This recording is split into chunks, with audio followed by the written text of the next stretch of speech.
Hello, this is Eileen, the environmental educator, and in today's video, we're going to talk about something that Bill Gates brought on the Tonight Show with Jimmy Fallon with him, and had Jimmy participate and take a little test to see if Jimmy could figure out which was which. And we're talking about drinking biosludge, water recycled from raw human sewage. Now, this is a natural news article. It's right here, August 22nd, 2022.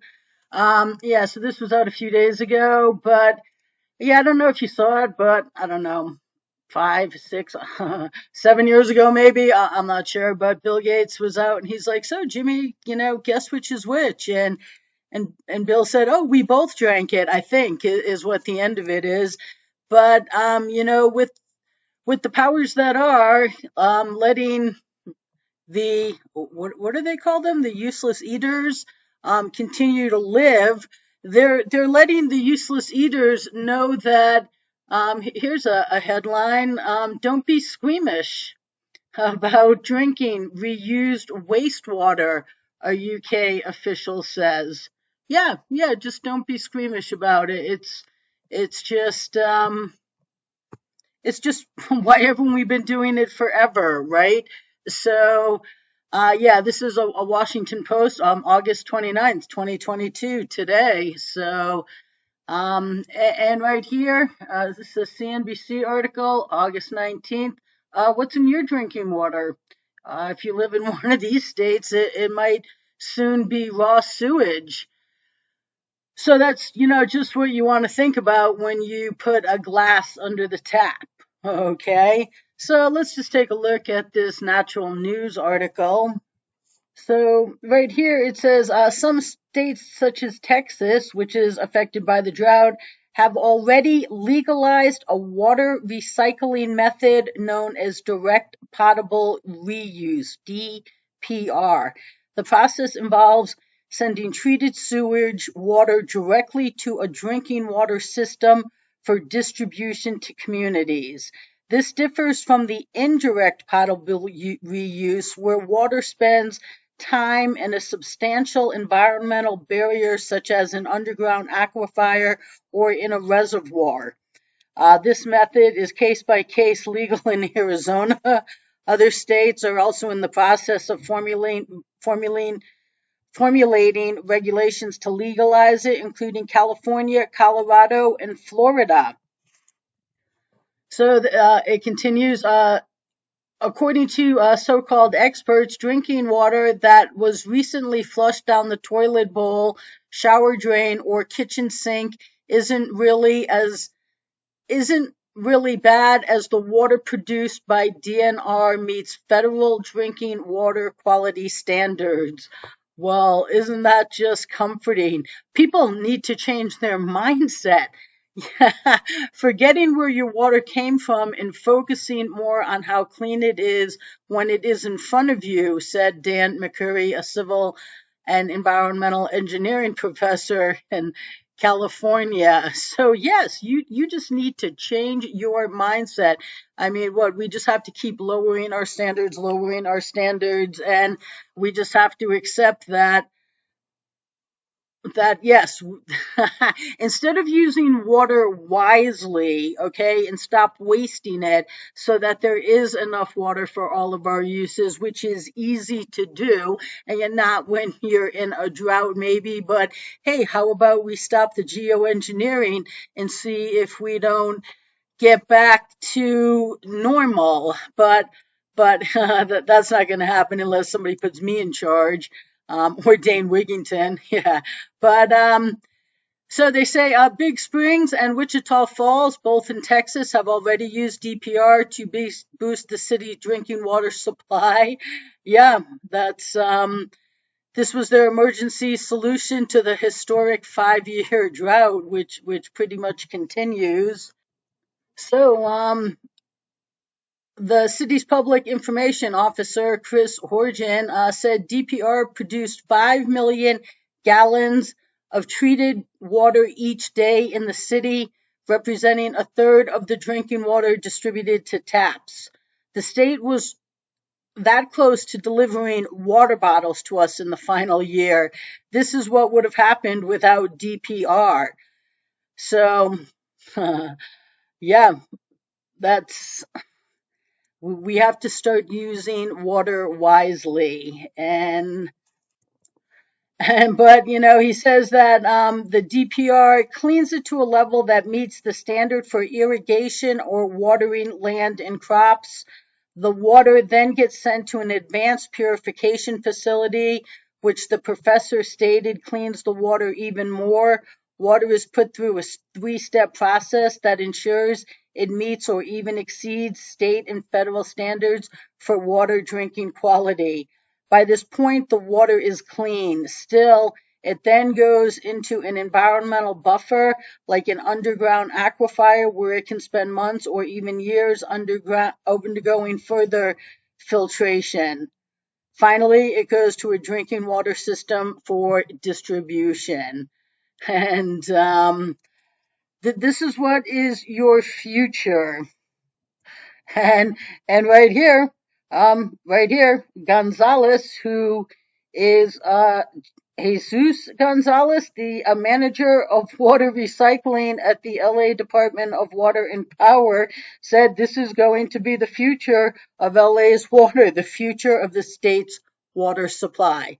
So I was just ad-libbing that there, but according to the people that are working in jobs to keep people in LA in water, that is the future. So this is the CNBC article, and yeah, according to right here, growing populations that demand more drinking water will only stretch those sources thinner, making methods like DPR all the more essential. Okay, okay. So further down it says how cities are eliminating the yuck factor. And in San Diego, um, they operated a small scale advanced purification facility from 2009 to 13 that successfully demonstrated that DPR can treat sewage water to safe drinking water standards. That demonstration facility didn't distribute any water to taps, making it perfectly legal, and it allowed the public to visit and try the water being produced. In El Paso, 96% of citizens said they were supportive of the city's DPR plans after visiting the demonstration facility. Okay. They say we know that the technology can treat wastewater to some of the purest water out there, but that's the challenge of public acceptance for other parts of the country. People need to just understand how important that is. Oh, okay, that's interesting. For other parts of the country, because it was like, don't do it, don't do it. El Paso? Is El Paso really America? Okay, okay. No, no, it's not, and neither is most of southern Texas. It's not. It's so, but that's interesting. So yeah, for other parts of the country, because that part of the country, that is maybe a huge improvement in the water. So this is what they have planned for you. If you're lucky enough to survive the New World Order takeover, where most of us aren't wanted. But yeah, this is what they have in store. And one thing that's pretty interesting, because I've read articles about this for a few years now, is that the sewage, people that are presently in the sewage business aren't screaming about this, because there's a lot of money in sewage. Okay, the sewage that's now being recycled into water, people were making that didn't just disappear. Okay, that's been being used in other ways. I knew this guy in Vale, and he was in his 30s, probably him and his wife, and they were nice, fun people. We were kind of buddies when we saw each other. It's not like we were like, hey, let's have dinner, but we were very chummy when we all would always run into each other, and he would take off to work like I think a week of the month, and their plane. I mean, it wasn't like set in a Gulfstream or something, but their second car was a plane that they would fly back and forth to work in because it was mostly out of San Diego, I think. And yeah, this guy was retiring soon, and he was very young, and and they were set up to have a really good life. So I'm even surprised maybe the sewage industry isn't, up in arms about this because yeah, that's shutting down a profitable little niche business. But right now, you're gonna eat crickets. You're gonna, which I just saw some interesting information about that. Maybe I'll bring you sometime soon. And you're gonna eat crickets. You're gonna be eating fake beef. You're gonna be drinking sewage. And what does Klaus say? Oh, Klaus Schwab say, well, you're gonna love it. You're gonna enjoy it. You're gonna be happy. Okay, so this is your future. When really, what we have to do is just start living responsibly and just start having respect for water and stop abusing it. Okay. And the whole Southwest, maybe we shouldn't really have built in a place that doesn't have any water. I don't know. I'm just saying, you know, back before municipalities, people settled at water because water is a human necessity. So we just have to be really smart in how we use water.